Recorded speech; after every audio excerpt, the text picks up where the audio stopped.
రాపూర్కు చెందిన రేవూరు వెంకటస్వామి అనే వ్యక్తి యూట్యూబ్ ఛానల్ పేరుతో 39 లక్షలు మోసం చేశారని కల్లూరు లక్ష్మిరెడ్డి తెలిపారు.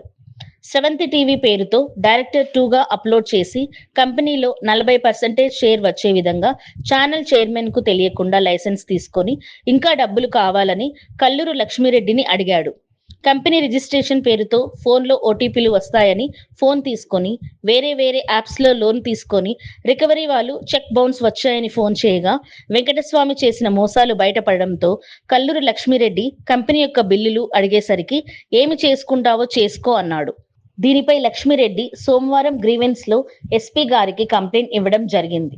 ఎస్పీ గారు ఈ కేసును బాలాజీనగర్ పోలీస్ స్టేషన్ కు అప్పగిస్తూ విచారణ చేయమని ఆదేశాలు ఇచ్చారు. బాలాజీనగర్ సిఐ సాంబశివరావు ఈ కేసుని విచారణ చేపడుతున్నారు. ఈ రోజు ప్రెస్ మీట్ పెట్టి ఏమి సంబంధం లేని వ్యక్తి ఆదాల ప్రభాకర్ రెడ్డిని ఇందులో తీసుకురావడం సిగ్గుచేటు అన్నారు. ఛానల్ లైసెన్స్ 2024 అక్టోబర్ రాగా పోయిన ఎలక్షన్లకే వచ్చిందని తెలపడం వెంకటస్వామి ఆరోపణలు తీవ్రంగా ఖండించారు. కల్లూరి లక్ష్మిరెడ్డి తమ బంధువుల దగ్గర అప్పు తీసుకొని వచ్చి ఆఫీస్ ఖర్చుల కోసం వెంకటస్వామి తీసుకున్నాడు. దీనిపై విచారణ జరిపి జిల్లా ఎస్పీ పూర్తి స్థాయిలో అతనిపై చర్యలు తీసుకోవాలని కోరుతున్నారు. అందుకుగాను చెక్కులు, ప్రామిసరీ నోట్లు వెంకటస్వామి పూర్తి అంగీకారంతో అన్ని ఒప్పుకొని ఇవ్వడం జరిగింది. ఇవ్వవలసిన అమౌంట్ 3 విడతల్లో ఇస్తానని ఒప్పుకొని ఇప్పుడు తప్పు ప్రచారం చేస్తున్నారు. కావున కల్లూరి లక్ష్మిరెడ్డి మీడియా సమీక్షంలో తమ దగ్గర ఉన్న ఆధారాలు బయటపెట్టారు. తమకి న్యాయం జరిపించగలరని కోరారు. ఈ వెంకటస్వామి అనేవాడు మన ఆదాల ప్రభాకర్ రెడ్డి సార్ ఆఫీస్ దగ్గర పరిచయం అయ్యాడు. నేను కొత్తగా ఆఫీస్లో జాయిన్ అయినా. అక్కడ ఏం చెప్పినాడు, మేడం మనం ఛానల్ పెడితే 70 ఛానల్ పెడితే 10 మందికి సాయం చేసిన వాళ్ళు అవుతాము అని చెప్పి నన్ను నమ్మించినాడు.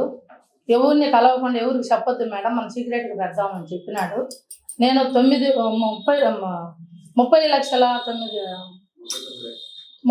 లక్షలు ఇచ్చిన. 39 లక్షలకు గాను పప్పుల వీధిలో ఒక ఆఫీసు పెట్టిండు. మళ్ళా ఆఫీసు తీసేది సాలదు మేడం అని చెప్పి మళ్ళా చిరంజీవి అపార్ట్మెంట్ కాడ ఒక ఆఫీసు పెట్టిండు. తర్వాత ఏం చేసిండు, డబ్బులన్నీ తర్వాత అట్టే 70 ఛానల్ అని పెట్టి రిజిస్ట్రేషన్ అయింది. రిజిస్ట్రేషన్ అయిన తర్వాత వాళ్ళ కూతురి పేరు పెట్టిండు.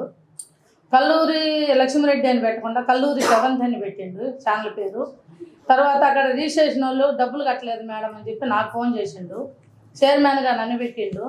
మొత్తం ఎప్పుడు అంతా వాళ్ళకు హ్యాండ్ ఓవర్ చేసుకున్నాడు. నాకు తెలవకుండా అతని పేరు పెట్టుకొని శివోగాని అంట అతని పేరు పెట్టుకొని మొత్తము ఆ డబ్బులన్నీ తీసుకొని ఏం వెంకటస్వామి వాళ్ళకు డబ్బులు కూడా కట్టలేదంట రిజిస్ట్రేషన్ కంటే. అప్పుడు బయటపడింది మోసం చేసిండని. ఏంది స్వామి అని అంటే, మేడం ఇట్లా నేను అన్నీ కొన్నాను మేడం అని ఒక 2-3 కెమెరాలు చూపించండు ఆఫీసులో. మోసం చేసింది ఏంది స్వామి అంటే, మేడం నేను తప్పు అయిపోయింది, నేను డబ్బులు తీసుకున్నా, నేను తిన్నా మేడం, నేను ఇస్తాను అని చెప్పి అన్నాడు. తర్వాత పిలిచంటే ఇది పెద్ద ఆయన ఆదాల ప్రభాకర్ రెడ్డి సార్కి సంబంధం లేని విషయం. ఆయనకు అసలు మేము చెప్పలే, అసలు ఆయనకు తెలవదు, మేమిద్దరం చేసింది అసలు ఆయనకు తెలవదు. నేను ఆఫీస్కి వస్తా పోతున్నా పరిచయమై నన్ను నమ్మించిండు. 39 లక్షలు తీసుకున్నాడు. ఇది ఎవరికి తెలదు. బయట పడిన తర్వాత తెలిసింది విషయము. మోసం చేసిండు. ఏం స్వామి అంటే 4 నెలలు టైం పెట్టండి ఇస్తానని. 4 నెలల టైం కానీ ఇదిగో చెక్కులు ఇచ్చిండు, పాస నోట్ రాసి ఇచ్చిండు. తర్వాత ఎన్నో కొద్దిగా నాకు తెలవదు కదా. మాది కడప జిల్లా, ఉండేది 10-20 సంవత్సరాల నుంచి నెల్లూరులోని బాలాజీ నగర్. కొత్తగా జాయిన్ అయినాను. అక్కడ నేను ఎవరు పెద్ద పరిచయం కూడా లేరు నాకు. మన ఆదాల ప్రభాకర్ రెడ్డి సార్తో కూడా మేము ఎప్పుడు పెద్ద పరిచయం అయింది కూడా, వస్తాం పోతాం అంతే. ఈ వెంకటస్వామి నన్ను నమ్మించిండు. నమ్మించి 10 మందికి సాయం పడతాం మేడం అంటేనే నేను ఒప్పుకున్నాను ఛానల్కి. కానీ ఏ రోజు నాకు ఇది 7th ఛానల్, ఇది కల్లూరి లక్ష్మిరెడ్డి పేరు మీద చేస్తున్నాడని నేను నమ్మినా. కానీ కల్లూరి 7th అని వాళ్ళ బిడ్డ పేరు పెట్టుకున్నాడు. వాళ్ళ బిడ్డ పేరు పెట్టుకొని ఇగో ఇవన్నీ ఎవిడెన్స్ ఉన్నాయండి. ఇదో ఇప్పుడు రిజిస్ట్రేషన్ అయింది ఎప్పుడండి అంటే తెలవదు కదా నాకు చదువు రాదు. కొంచెం చూపిద్దాం, ఇవన్నీ ప్రతి ఒక్కటి ఎవిడెన్స్ ఉంది నా దగ్గర. డబ్బులు ఇచ్చింది అయితేమి, అతను రిజిస్ట్రేషన్ ఏ డేట్ చేసింది అయితేమి, ఛానల్ పేరు, ఛానల్ ఎప్పుడు ఓపెన్ అయింది 6 నెలలు నడిపించండి. ఎలక్షన్ జరిగింది ఎప్పుడు మేడం 11 నెలలు. 11 నెలల్లో 6 నెలలు నడిపించింది, 6 నెలలు మూసేసింది. తర్వాత నిజాలని తెలుసుకున్న తర్వాత నేను అప్పుడు కూడా పల్లెత్తి మాట మాట్లాడలేను. ఏం స్వామి నన్న మోసం చేసింది, నేను నమ్మినా కదా స్వామి, ఎవరికి చెప్పొద్దన్నావు కదా స్వామి, ఇంత మోసం చేసినావు ఏంటంటే ఇంకా దానికి ఏం మాట్లాడకుండా నేను ఏం చేస్తాను మేడం, ఎట్లా పొరపాటు జరిగింది మేడం, ఎక్కడ జరిగిందో నాకు తెలియదు మేడం, మీరైతే డబ్బులు ఇచ్చిండ్రు ఏం జరిగిందో మేడం అంటారు. అక్కడ పనిచేసే వాళ్ళు కూడా నా మనుషులు కాదు, వెంకటస్వామి తెచ్చుకునే మనుషులే. ఏముందంటే పనిలో పెట్టుకున్నాడు, అక్కడ వెంకటస్వామి మనుషులే ఉండేది కూడా. అక్కడ హైదరాబాద్కి వచ్చిండు, అక్కడ కెమెరాలు కొన్నాడు, అక్కడ డబ్బులు తీసుకున్నాడు. ప్రతి ఒక్కరి దగ్గర అకౌంట్ ఉండే, నా దగ్గర ఎవిడెన్స్ ఉంది, ఎక్కడ డబ్బులు తీసింది ఎవిడెన్స్ ఉంది, ప్రతి ఒక్క ఎవిడెన్స్ నా దగ్గర ఉంది మేడం. ఇప్పుడు ఆదాల పేవగారెడ్డి సార్ మాట వాడాల్సిన అవసరం ఏమొచ్చింది? అసలు ఆయనకు సంబంధం లేదు, అసలు ఆయన పెద్ద పరిచయం కూడా లేను, నేను కొత్తగా జాయిన్ అయినా. మొత్తం వెంకటస్వామి డబ్బులు తినేసి ఆదాల పేవగారెడ్డి సార్ మాట అసలు ఆయనకు తెలియదు, మేము ఛానల్ పెట్టింది తెలియదు. మేమిద్దరమే మాట్లాడుకున్నాము, మేమిద్దరమే ఫిట్ చేసుకుంటే ఈరోజు పలానోళ్ళు మోసం చేశారంటే ఇది ఎక్కడ న్యాయము? ఇప్పుడు ఆ పెద్ద మనిషి ఎవరో ప్రెస్ మీటింగ్ పెట్టించేటప్పుడు ఇది నిజమా అబద్ధమా, వెంకటస్వామి దొంగ మంచోడా, ఈ ఒక లేడీ అయిపోయా, వాళ్ళని కూడా ఎంక్వైరీ చేయాలి కదా. ఎవరు పెట్టించిండ్రు, ఏ పెద్ద మనిషి పెట్టించిండ్రో మరి. ప్రెస్ మీటింగ్ పెట్టించేటప్పుడు ఇది నిజము అమ్మ, ఏమో మీరు కూడా ఈ ప్రెస్ మీటింగ్ పెట్టి పలానా వెంకటస్వామి ఇట్లా మాట్లాడుతున్నాడు, మరి ఇది మీరు ఎంతవరకు కట్టేది, నాకని ఎవరైనా ఫోన్ అయినా చేయాలన్నా. మైండారో సోమవారం రోజు ఎస్పీ గారి దగ్గర కంప్లైంట్ పెట్టిన, కేసు పెట్టుండా, బాలాజీనగర్ పోలీస్ స్టేషన్ కంప్లైంట్ పెట్టుండా అతని మీద, అది ఎంక్వైరీ జరుగుతుంది. వస్తానని ఒప్పుకొని పోయిండు పోలీస్ స్టేషన్ కాడ కూడా, వస్తాను నాకు ఒక రోజు టైం ఏంటి సార్ అని చెప్పిండు. వాళ్ళు టైం ఇచ్చిండు, ఇవాళతో 4 రోజులు అయింది రాక. ఈ డబ్బులు ఇస్తానని ఒప్పుకొని పోయిండు. నాకు అక్కడ ఎవిడెన్స్ ఉండయి మేడం, చెక్కులు 500 నోటు ఎవరు బలవంతం చేసింది. అతను మా ఇంట్లోకి వచ్చి మాట్లాడిన వీడియో కూడా ఉంది, 2 గంటల సేపు వీడియో ఉంది, మాట్లాడిన వీడియో. ఇది పార్టీకి సంబంధం లేదు, నేను కొత్తగా జాయిన్ అయినా, నాకు ఎవరు పరిచయాలు కూడా లేరు. మధ్యలో ఆదాల పేవగారెడ్డిని సార్ని ఎందుకు తీసుకొస్తారు? అసలు ఆయనకి ఏం సంబంధము? ఛానల్ పెట్టింది మాకిద్దరికే తెలుసు, ఆయనకు తెలియదు. నేను కొత్తగా జాయిన్ అయిన మనిషిని అయితేని, నాకు చదువు రాదు, మొత్తం మోసం చేసిండు. 39 లక్షలు మోసం చేసిండు. ఒక 2 కెమెరాలు చూపించిండట. మధ్యలో ఎవరు పిల్లకాయలు ఉన్నారు మేడం, ఇచ్చిన వాళ్ళు ఉన్నారు, ఫోన్పే చేసిన వాళ్ళు ఉన్నారు, ఎక్కడెక్కడ డబ్బులు తీసుకొని ఎవిడెన్స్ ఉంది. ఉందా మేడం?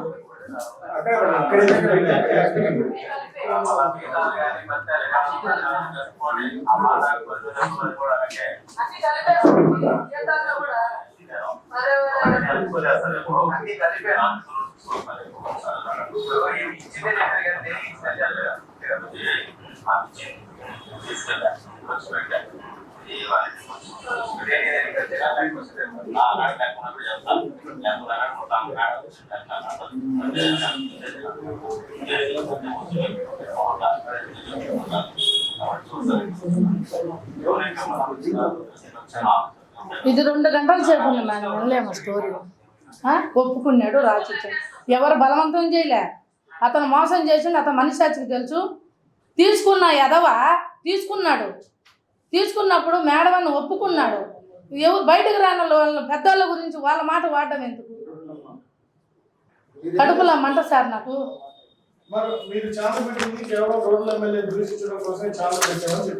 ఒట్టి మాటలు సార్, ఛానల్ పెట్టి సార్ ఒకటి ఒట్టి మాటలు. ఛానల్ పెట్టింది ఎందుకంటే 10 మంది మన వల్ల బాగుపడతారు మేడం అన్నాడు. ఏ విధంగా 10 మంది లేనోళ్ళు కానీ పేద సాధోళ్ళు కానీ మీరు 10 మందికి ఏదో జాబ్ ఇచ్చిన వాళ్ళు అవుతారు మేడం, ఏదో సాయం చేసిన వాళ్ళు అవుతారు మేడం అంటేనే నేను ఒప్పుకున్నా. కానీ ఇట్ట ఛానల్ పెట్టి నేనేదో దూషించాలనో నేనేమో చేయాలని పెట్టలేదు సార్, అవన్నీ అబద్ధం మాటలు. మీరు ఆదాల ప్రభాకర్ రెడ్డి గారు అతని చేత బలవంతంగా ఈ పత్రాలు రాయించుకున్నారు అని చెప్పి చెప్తున్నాడు సార్. ఎటువంటి సంబంధం ఆ సార్కు లేదు అసలు. ఛానల్ పిలిపించి మాట్లాడి చెప్పారంట మీరు సమక్షంలో, దానికి ఏమంటారు సార్? ఆదాల ప్రభాకర్ రెడ్డికి అసలు సార్ తెలవు సార్, ఇది ఆ సార్కి సంబంధమే లేదు. నేను భయపడి కూడా చెప్పలే, పెద్ద అయినా నేను ఎప్పుడు పచ్చంగా లేదు, పెద్ద పచ్చంగా లేదు నాకు.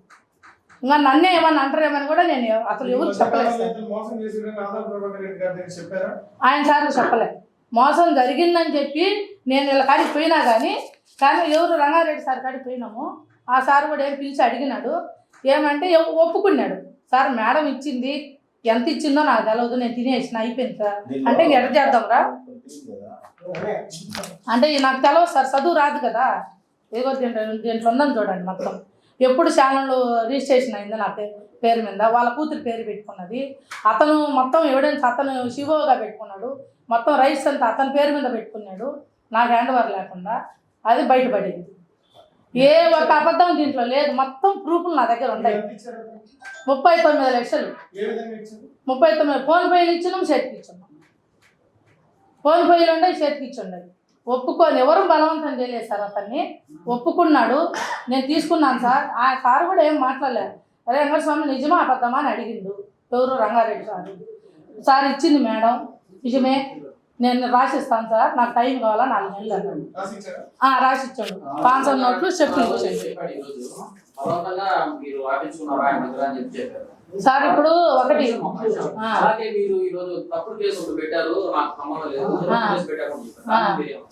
తప్పుడు కేసు కాదు సార్, నిజమైన కేసు కాబట్టి నేను పెట్టినా. అతను ఒప్పుకున్నాడు. 4 నెలలు టైం ఇవ్వమన్నా 4 నెలలు టైం ఇచ్చినా ఈ డబ్బులు ఎగ్గొట్టడానికి ప్లాన్ చేసిండు. ఏమి లేదు మేడం. వెంకటస్వామిని ఈ రోజు కూడా పల్లెత్తు కూడా నేను తిట్టలేదు, మాట్లాడలేదు. ఒక్క రూపాయి బిల్ల, ఒక్క ₹10 బిల్ల కూడా నాకు అవసరం ఉంది. దాన్ని ఇబ్బందులు ఉన్నాయి. ₹1,00,000 కూడా అడిగింది. నా కాడ లేవు మేడం, నన్ను ఇబ్బంది పెట్టద్దు మేడం, నన్ను ఇబ్బంది పెడితే మీరు ఇబ్బంది పడతారు అన్నాడు. నన్నే బెదిరించాడు. కానీ ఎవరు బలవంతం చేయలేదు సార్, దీంట్లో ఎవరు ప్రోత్సాహం లేదు. నా కడుపులో మంట డబ్బులు మోసం చేసిన ఒప్పుకున్నాడు, నన్ను నడ్రోడ్లో పెట్టిండు. ఇప్పుడు డబ్బులు ఎగ్గొట్టడానికి ప్లాన్ చేసిండు. ఇది ఆదాల పేవగారెడ్డి సార్కి అసలు సంబంధమే లేదు, అసలు ఆయనకు తెలియదు. మేము ఛానల్ పెట్టింది కానీ మేము డబ్బులు ఇచ్చింది కానీ ఆయనకు తెలియదు. ఒక రంగారెడ్డి సార్కి చెప్పినాము, చెప్పి ఆయన కూడా ఇద్దరిని కూర్చోబెట్టి అడిగిండు. అడిగితే ఒప్పుకున్నాడు. మరి ఏంది రేపు చేసిన కనీసం మాకు ఒక మాట చెప్పొచ్చు కదా మీరు అని అడిగిండు. సార్ నాకు తప్పు అయిపోయింది సార్, నేను తీసుకున్న మేడం ఇచ్చిందని ఒప్పుకున్నట్టు రాసిచ్చింది. ఇప్పుడు మీరు ఇంతమంది బలవంతం చేసి నేను రాసిస్తాను మేడం, భయపడి రాసింది కదా. నేను తీసుకుంటే నిజాయితీ ఉంటేనే ఒప్పుకుంటాం. వెంకటస్వామి గారు నేను ఎందుకు అట్టా ఇది చేస్తాను? ఇంత మోసం చేస్తాడు, ఇంత నన్ను నడి రోడ్లో పెడతాడు. ఒక ఆడ మనిషిని ప్రెస్ మీట్ పెట్టి రోడ్లో పెట్టాను, నా డబ్బు తిని రోడ్లో పెట్టిండంటే ఇంకా నేనేమనుకోవాలి మేడం? అతను మీరు చెప్పండి. ఇంకా ఇంత మోసమా? అసలు ఆదాల పేవగారెడ్డి సార్కి సంబంధం లేని విషయం ఎందుకు రోడ్లు ఎట్లా? అసలు ఆ సార్కి సంబంధం ఏంది? నాకు పెద్ద పరిచయం కూడా లేదు మేడం.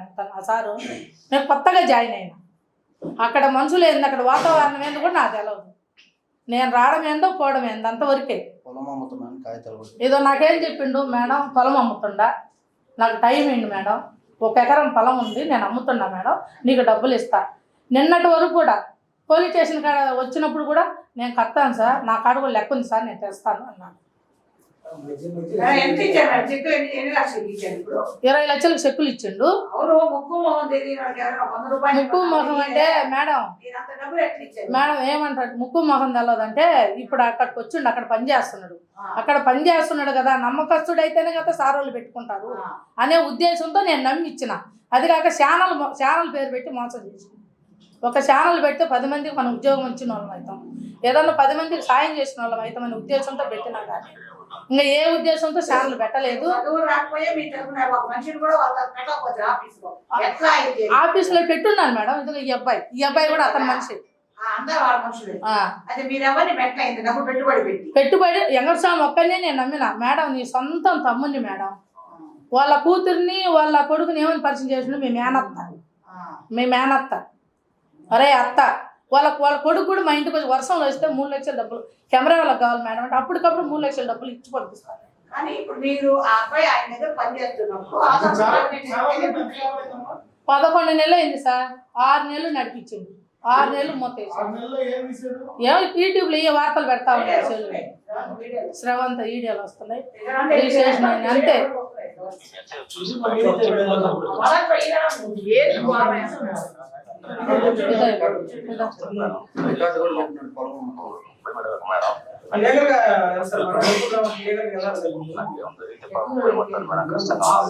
ఎక్కువ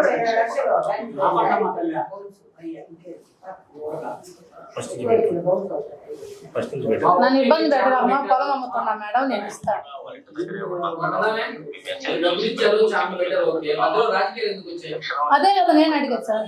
రాజకీయాలకి ఏం సార్? రాజకీయాలకు సంబంధం లేదు. ఛానల్ మా ఇద్దరికి సంబంధించింది. మేమిద్దరం మాట్లాడుకొని పెట్టిన ఛానల్ అది. రాజకీయాలకు ఎటువంటి సంబంధం లేదు. ఆ రాజకీయాల గురించి కూడా నాకు తెలియదు. కొత్తగా వస్తుండా పోతాడు అంతే. పెద్ద పరిచయాలు కూడా లేరు నాకు. ప్రెస్ మీట్ పెట్టి ఇప్పుడు నన్ను ఒక ఆడమనిషి, నన్ను వాళ్ళు కూడా ప్రెస్ మీట్ పెట్టిన వాళ్ళు కూడా, ఒరే ఇప్పుడు ఈమె ఆడమనిషి మరి డబ్బులు ఇచ్చిందా, నిజమా అబద్ధమా, వీడు చెప్పేది నిజమా అబద్ధమా అని తెలుసుకోవాలి కదా సార్, ఎంక్వైరీ చేయాలి కదా. ఇప్పుడు నాది అబద్ధం అయితే, అతన్ని నిజం అయితే, నేను ఎస్పీ గారు కూడా కంప్లైంట్ ఇచ్చుండా. నాది అబద్ధం అయితే ఈ స్థలంలో నన్ను అరెస్ట్ చేయమను. నాది అబద్ధం అయితే నేను సిద్ధంగా ఉండా. ఈ స్థలంలో అరెస్ట్ చేయమన్నాను. నాది కానీ ఏ ఒక్కటి అబద్ధం ఉన్నాయి, ఏ ఒక్కటి ఎమర్జెన్సీ అబద్ధం ఉన్నాయి, ప్రూఫ్లు ఏ అబద్ధం ఉన్నాయి. నేను ఈ ప్లాట్ల బిజినెస్ అవి చేస్తుంటాను సార్, హైదరాబాద్లో ఉంటాను. చదువు ఉంది సార్, చదువు ఉండాలి. నా ప్లాట్ల బిజినెస్ తెలివితో చేసుకుంటాను. చదువు అవసరం లేదు కదా సార్, తెలివితో చేసుకుంటాం. తెలివి మంచితనము, ఎక్కడన్నా పోతే మంచితనం తెలుసు. మీరు అడిగినంత తప్పులేదు. నాకు ఏ విధంగా నాకు డబ్బులు మోసం చేసింది కూడా కాక, ఇప్పుడు ఈ పార్టీ మూలకంగా ఎందుకు నన్ను రోడ్లకు లాగినారు? పార్టీకి నాకు డబ్బులకి సంబంధం ఏంది? డబ్బులు ఇచ్చింది నేను, ఇవ్వాల్సింది అతను. ఇస్తానని చెప్పి తీసుకుపోయాడు. ఈ రోజు నన్ను ఫోన్లు చేసి మాట్లాడినాడు, అన్ని చేసి ఈ సెల్లులో నాకు తెలవకుండా మేడం ఓటీపీలు వస్తాయని ₹1,00,000 లోన్ తీసింది. తర్వాత కనుక్కొని లోన్ వాళ్ళు ఫోన్ చేస్తే ఏందని అడిగితే, అప్పుడు అడిగితే మేడం ఓటీపీలు ఏం సబ్మిట్ చేసామంటే, నేను ఆఫీస్ ప్రూఫ్ కోసం తీసిన మేడం లోన్ అన్నాడు.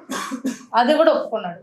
అంటే నా నా తికల్తనం చూసి నన్ను మోసం చేసి, నా సెల్లులు ఎవరైనా నువ్వు లోన్ తీసుకుంటా సార్ కనుక్కోలేరా? అది కూడా చేసిన, అది కూడా వివరించుంది నా దగ్గర. ప్రతి ఒక్క ప్రూఫ్ ఉంది సార్. నాది ఏది తప్పున్నా మేము మీడియా ముందు చెప్తాను. నన్ను ఈ క్షణం అరెస్ట్ చేయమని చెప్పండి. పార్టీకి దీనికి ఎటువంటి సంబంధం లేదు సార్.